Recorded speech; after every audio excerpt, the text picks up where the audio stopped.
દેવભૂમિ દ્વારકામાં ધાર્મિક સ્થળોને નોટિસ આપવાને લઈને કિસાન કોંગ્રેસના ચેરમેન પાલ આંબલિયાએ મુખ્યમંત્રીને પત્ર લખ્યું છે. પત્રમાં તેમણે સરકાર અને તંત્રની કામગીરી પર સવાલો ઉઠાવ્યા. તેમણે કહ્યું કે નોટિસ અપાયેલા કેટલાય ધાર્મિક સ્થળો આઝાદી પહેલાના છે. ભૂતકાળમાં ધાર્મિક સ્થળો માટે ગ્રાન્ટ ફાળવાઈ અને વપરાઈ પણ છે, તો તે ધાર્મિક સ્થળ ગેરકાયદે કેવી રીતે હોઈ શકે? સાથે તેમણે કહ્યું કે ચાલુ વર્ષે પણ ધાર્મિક સ્થળો પર 20 કરોડની ગ્રાન્ટ ફાળવાઈ છે. દબાણો દૂર કરવા હોય તો શહેરોમાં કિંમતી જમીન પર ના કરો ને. ઘણી કંપનીએ રસ્તા પર કરેલા દબાણો દૂર કરવામાં આવે, વિન્ડ ફાર્મ કંપનીઓએ ગેરકાયદે ઉભા કરેલા ટાવર દૂર કરવામાં આવે, તેના બદલે તંત્ર ધાર્મિક સ્થળોને તોડી રહ્યું છે તેવું જણાવ્યું.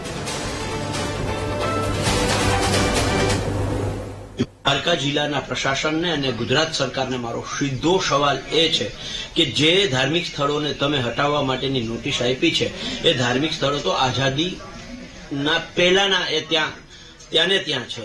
એમાંથી કેટલાક ધાર્મિક સ્થળોમાં તો હજારો લોકો ત્યાં એક નિયત સમયે, તહેવારોના સમયે ત્યાં માથું ટેકવવા આવે છે. એમાં જ્ઞાતિ, જાતિ, ધર્મ બધાથી ઉપર ઉઠી અને આ ધાર્મિક સ્થળોએ લોકો આવે છે.